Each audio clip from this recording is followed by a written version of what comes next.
Everybody, my name is Marissa. Today I'm going to talk to you about how important it is to vaccinate your pet.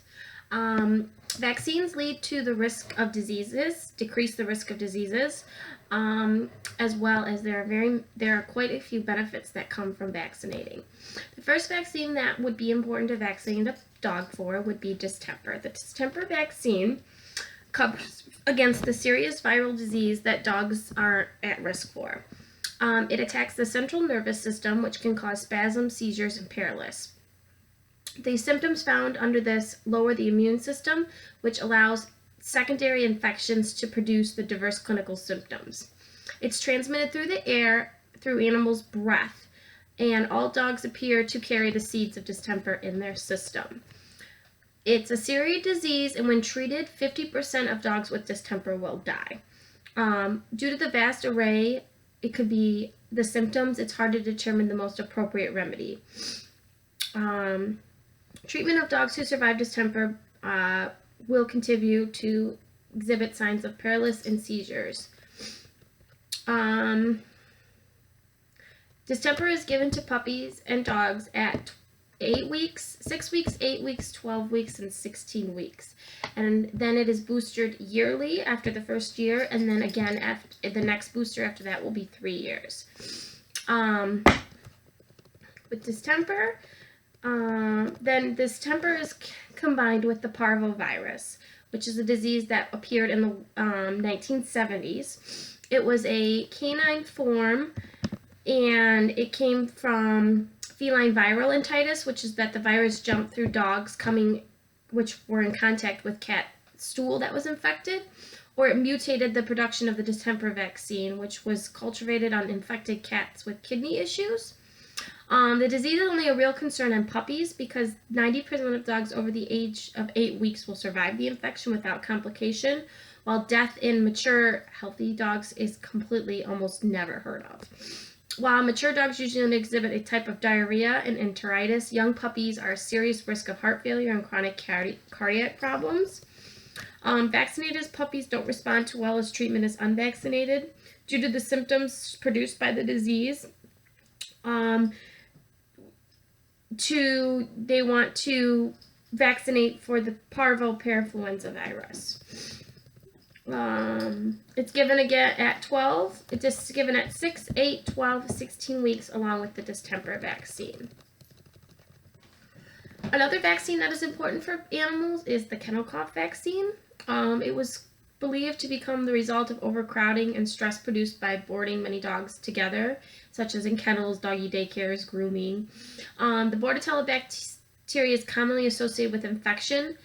It has a broad range of bacterial infections, so it's like a cough and a cold in a human. A dry and persistent cough are typical of the symptoms of this condition. A lot of kennels will require the Bordetella vaccine, and minor symptoms with those who were vaccinated with the Bordetella, they were 42.5% less likely to get versus the 26.7% of the unvaccinated. Another vaccine that is important is the leptospirosis vaccine. It's comprised of over 230 different strains. 8 of those can affect dogs and cats. It's passed in urine and penetrates mucous membranes and can multiply rapidly after it enters the blood. It continues to spread within the body, and it replicates further into the kidney, liver, spleen, the central nervous system, eyes, and genital tract. Antibodies clear the infection, but bacteria will persist in the kidneys and shed in urine for weeks. The sign of lepto can be transmitted to humans as well. Young animals are more severely affected than adults, and most infections are chronic. However, lepto can be persistent and a serious acute condition, which can come with a fever of 103 to 104, vomiting and dehydration, and severely infected dogs will develop hypothermia or kidney and liver failure. In those with subacute infections, they'll get a fever, anorexia, vomiting, dehydration, and thirst. Some with animals with liver will develop jaundice, which means they'll turn yellow. They'll be in pain and reluctant to move. They may show improvement in organ function after 2 to 3 weeks, or they may develop chronic renal failure.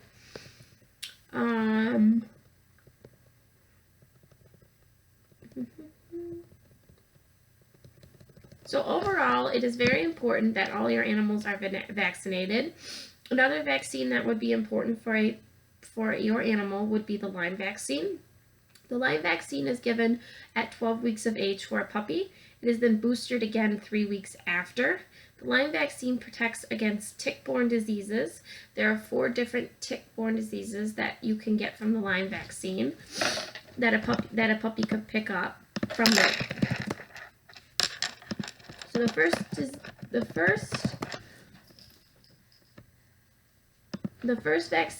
first strain that the Lyme vaccine protects against is Borrelia burgdorferi, which is considered Lyme disease. It does not protect against the other 4 different strains that are available for dogs. In order to test for Lyme disease, they will do a blood test, which will show if the dog has been exposed to any of the other Lyme disease. Lyme disease is transmitted through ticks. The primary carrier is the black-legged tick, which is also the deer tick. It feeds on the animal and then it releases the bacteria into the bloodstream. They are carriers of the Lyme, and they are found in wooded areas, brush marshes. Ticks can conclude any month of the year. They're not killed off by the frost and become more active whenever the temperature is above freezing. They don't fly or jump, they can only crawl. An infected tick must be attached for 24 to 48 hours and at least 12 to 24 hours to transmit anaplasma, which is another serious Lyme.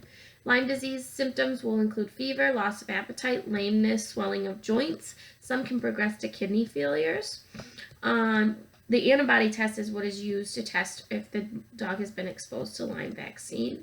Treatment can include antibiotics, and it cannot be transmitted from one pet, though if a dog is diagnosed, your other pets may have been in the same area, so it's a good idea to check and make sure that they haven't been exposed or you haven't been exposed. Anaplasma is another that's transmitted by Lyme disease. Babesiosis is also another Lyme disease. And the biggest thing to prevent your pet from getting Lyme disease, check them daily after they're outside, remove a tick, keep your pet on a tick-borne disease preventative, as well as a flea control. Overall, if you do these things, then you're able to protect them. So overall, I think vaccines for animals are very important. The last vaccine I wanted to talk about is the rabies vaccine.